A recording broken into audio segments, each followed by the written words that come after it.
Hi friends, అందరూ ఎలా ఉన్నారు? మేమైతే చాలా చాలా బాగున్నాం ఫ్రెండ్స్. అందరూ భోజనం చేశారా? మేము ఇప్పుడే భోజనం చేసాం ఫ్రెండ్స్.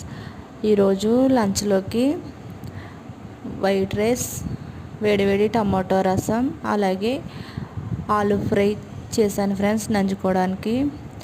నేను టమాటో రసం ఫుల్ వీడియో అప్లోడ్ చేస్తాను, తప్పకుండా చూడండి ఫ్రెండ్స్. చూసి సపోర్ట్ అయితే చేయండి. అలాగే నా వీడియో కనుక నచ్చినట్టయితే లైక్ చేయండి, షేర్ చేయండి, కామెంట్ చేయండి. ఈరోజు మీరు లంచ్లోకి ఏం తిన్నారో కూడా కామెంట్ చేయండి. కొత్త వాళ్ళు ఎవరైనా నా ఛానల్ చూస్తున్నట్టయితే సబ్స్క్రైబ్ చేసుకోండి. Thank you for watching friends.